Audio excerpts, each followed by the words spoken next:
The third thing I want to suggest, and I'm going to finish the talk with this, is the process issue. And this is really hard. If you look on the bookmark that you've been given, it's the last rule of confidence.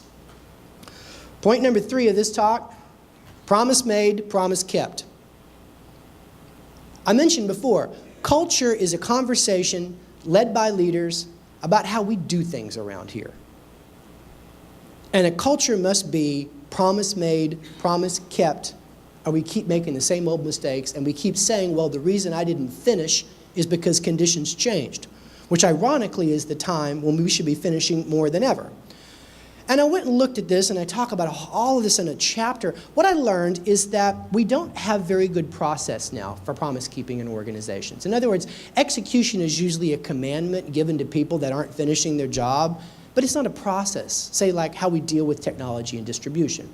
But it can be. So I'm going to give you a couple of ideas here, but I just want to tell you one cool thing. Paul Galvin Sr., co-founder Motorola, which used to be called Galvin Industries. They went out of business a couple of times and finally pivoted to create two-way radios. He had a piece of advice he gave that kind of filtered down through a lot of companies I do business with, and it goes like this.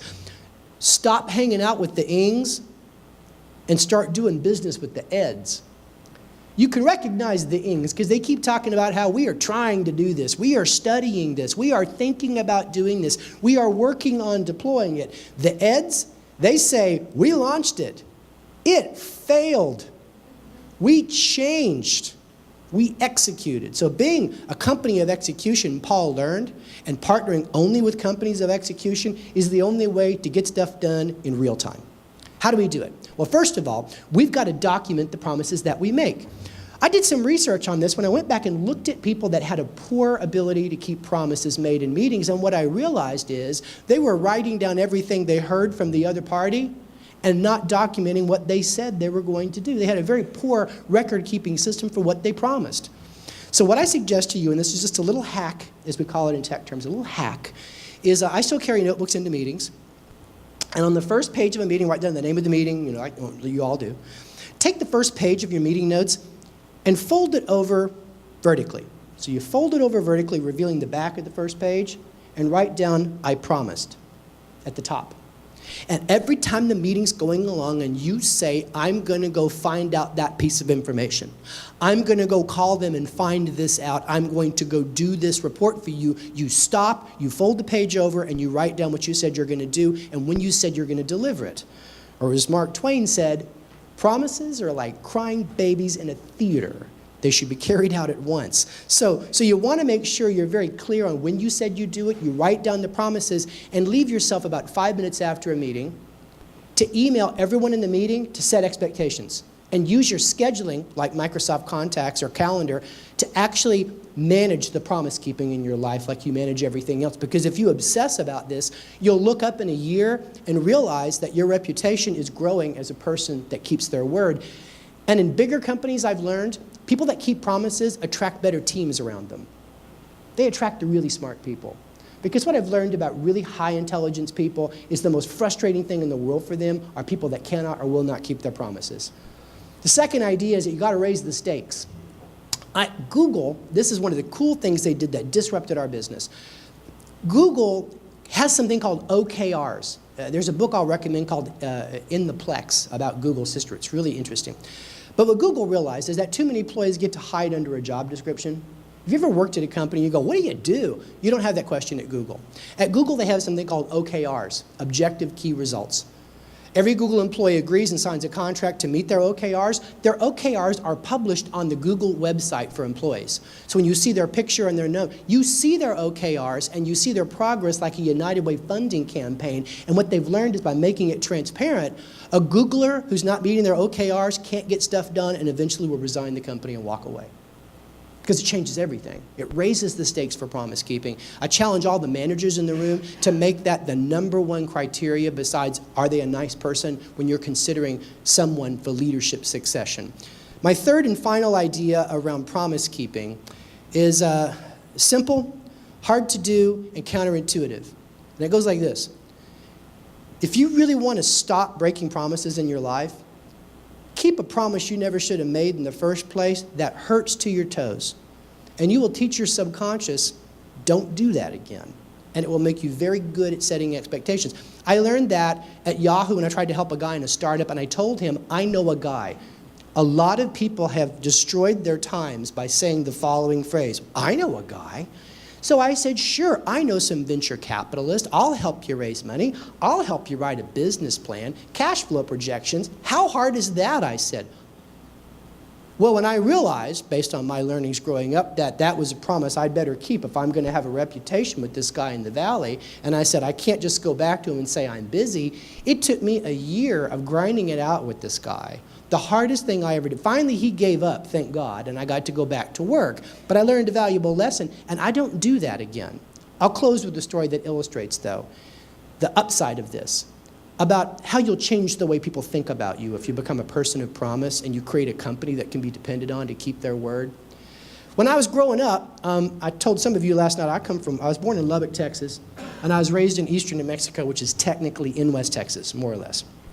Clovis, New Mexico, right on the border. Where I come from, you better be an athlete or you will stag it to the prom. So it's a culture. I'm serious. They recruit kids out of Greece to play football at Odessa Permian in the 8th grade. I kid you not. You better be an athlete. For me, it was difficult. So I skipped a grade. I was a special ed kid. You'll read about this in the book. When they put me back in the general population, they thought the smart thing to do would be up me a grade for whatever reason, made me the littlest guy. I had horrible asthma. My nickname after Short Bus Sanders was no longer my nickname. By the 8th grade, my new nickname was Wheezer because I wheezed a lot. But I had to do something athletically. Couldn't make the football or the basketball team. I think Coach saved my life from cutting me.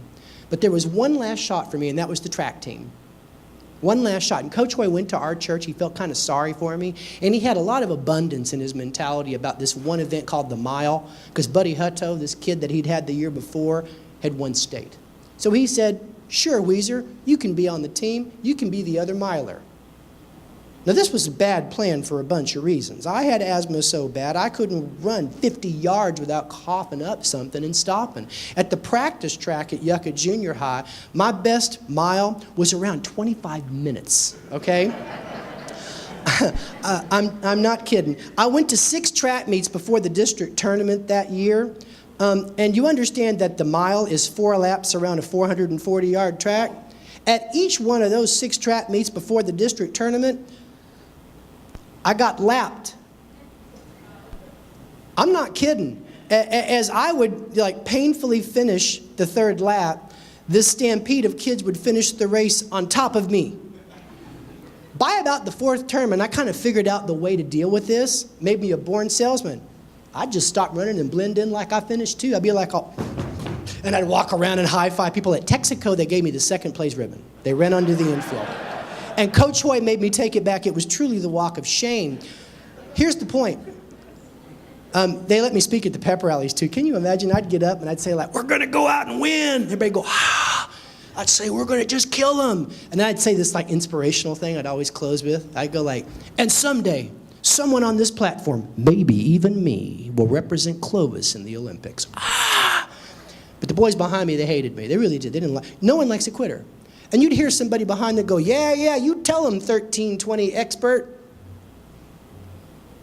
Because no one likes a quitter. Kids made fun of me. And I knew they didn't like me because of the stuff they used to do to me. They used to do things like they'd turn the bench over. I was little too. And they'd put you inside the top of the bench and they'd take the athletic tape and seal you up and turn the bench back over.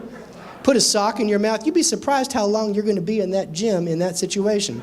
But the worst thing they ever did to me, they did to me on the day of the district tournament that year. You guys ever heard of Tiger Balm? Talk about an evil invention. Tiger Balm is a cream that's intended to loosen up your muscles. It's very good if you don't want to pull a hamstring. Tiger Balm is engineered very cool. If you rub it on a piece of skin and the sun hits it or even goes through something and hits it, it gets really, really hot, like Bengay out of a microwave, right? So one of the kids thought it would be hilarious to rub 3 fingers, almost an entire tin of Tiger Balm in Weezer's black running shorts before the district tournament. So that day, that spring day, in eastern New Mexico, I'll never forget, in Roswell, I sat out and I was hot. And I ran my last mile with my tail on fire, literally. But it did not improve my performance.